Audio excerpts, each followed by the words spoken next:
we're going to monitor this LSU coaching search until it comes to a conclusion, which, according to the head coach, he'd like to have done certainly by this time, if not a little bit sooner than this next week. Next Monday is what he's shooting for as a target date, but admitted this morning that, hey, look, that may be a little bit ambitious, but that's what we're shooting for. Off the bench this morning, thought Ed Orgeron was pretty candid, pretty transparent, as is his policy.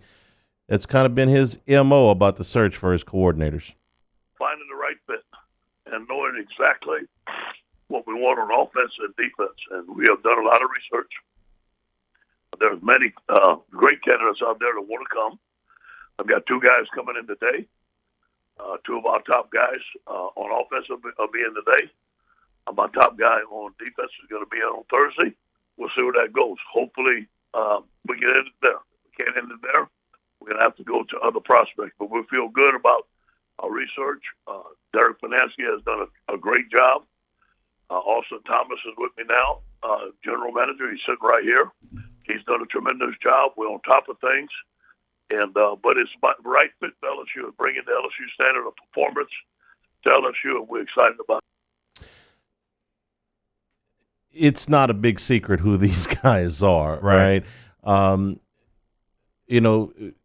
Mangus and Pease are coming in from Carolina today, and Freeman is coming in from Cincinnati on Thursday. We thought it might be Wednesday, but when you say, hey, here are my top guys, there's not a whole lot of ambiguity to that. You understand who he's talking about without him having to actually say the names.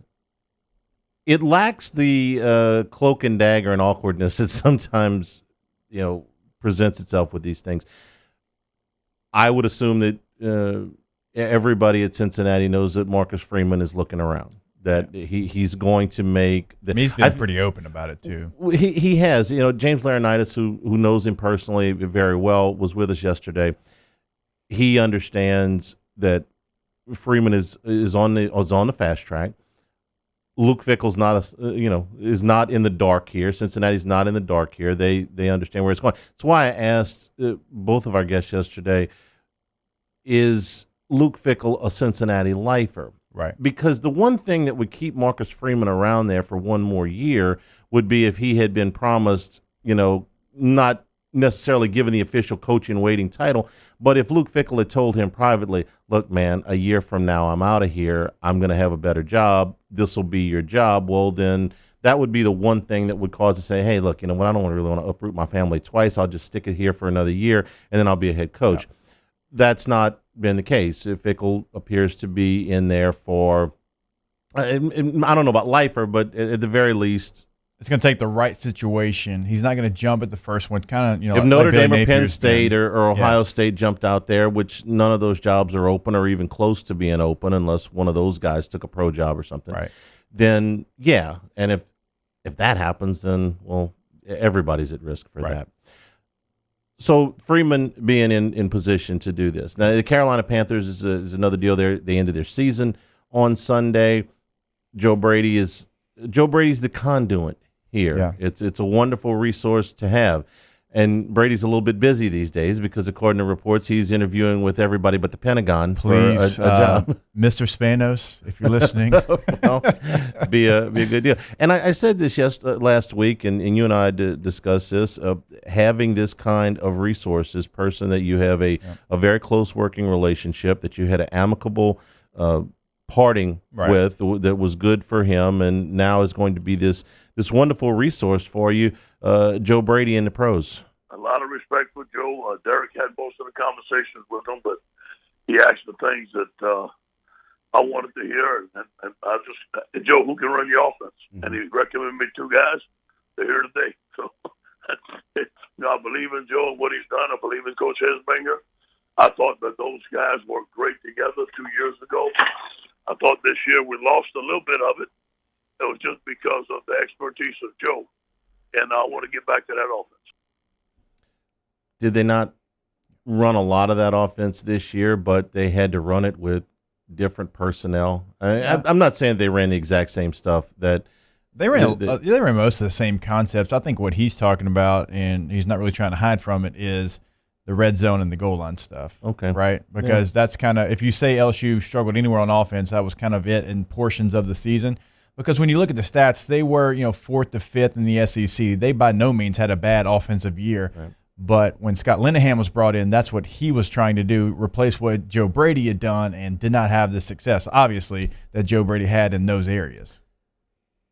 They had to replace Joe Burrow. I mean, yeah. I get having to replace Joe Brady, and the guy. But there was some play stuff too down there on the goal line. I'm not arguing that at all. I'm just saying that Joe Burrow made so many plays, and to expect they played with 3 different quarterbacks this year, right? In a truncated season with the offensive line in flux and the receiver position certainly in flux. The running back position. Right. You finished it with a walk-on. This would have been a challenge had Brady stayed. Joe Burrow made up for a lot. Brady was great. Brady's on the fast track. Brady will be a head coach pretty quick. But Burrow, yeah. I mean, trying to replace Burrow with 3 guys, 1 who got hurt and 2 who were freshmen, man, look, that would have been a challenge for any coach. No, I completely agree with you. And I'm a huge fan of what Steve was able to do this year. Yeah. But, Scott was brought in those areas that I thought that they could improve because there was some play calling. Not only the Missouri game. I mean, that's the one that we all kind of remember because they, kept you out of the end zone when you had 4 shots at it. But it was really throughout the year. And they got a little bit better at it. They started to use the quarterback sneak and all that stuff. But even that, it's like, okay, after a while, you got to have another trick. You got to have something else up your sleeve. This is a timeline. Have everybody in place by the time the team gets back. But that may be wishful thinking. I just got to get the right guys in, and hopefully these guys that we have this weekend are the right guys. If not, we'll get the right guys in here. So look at shooting for Monday. Everybody's back on Monday. Team meeting on Monday. They get them in great. It would be a wonderful thing if you could do that. It's not worth forcing a bad fit. So hopefully the interviews and things. You got your guys here. Right, you got 2 of them here today. One's going to be here on Thursday. He told you that's your top targets. That's your top guys. You want to have those guys in place for that team meeting on Monday morning. You can say, "Hey, here's 2 new offensive guys. Here's your new defensive coordinator. Let's ride." The only downside to sort of making that public is if you don't get them, because then you got to answer why. Everybody knows who these guys are, so you got them here. We all know who they are, and we all know when they're coming, and we now know, based on what the head coach is saying, that this is who he wants. Right. So now go get them. Yes. No, absolutely. Now you got to close. Now the 2 offensive guys here, knowing you brought them in as a pair, knowing one's been here before, that feels like there's just going to be some small things that they've got to figure out before that's a done deal. Like that one feels like it's almost done to me. Now, defensively, because of Marcus Freeman, because we know he wants to be a head coach, because we know there's going to be other suitors, not saying he won't finish up and be at LSU at the end of this deal, but he's probably going to listen to other teams. He's going to hear the pitch, see, okay, well, is this the best case scenario? We heard he has 6 children, right? He's from Ohio. He played at Ohio State. He's coaching in the state of Ohio now. So it's going to take a little bit of convincing for him to move his family down to Louisiana. Now, we all know money talks. We know LSU is willing to spend in that area. But I don't think that one's going to be as quick. Not to say it won't get done.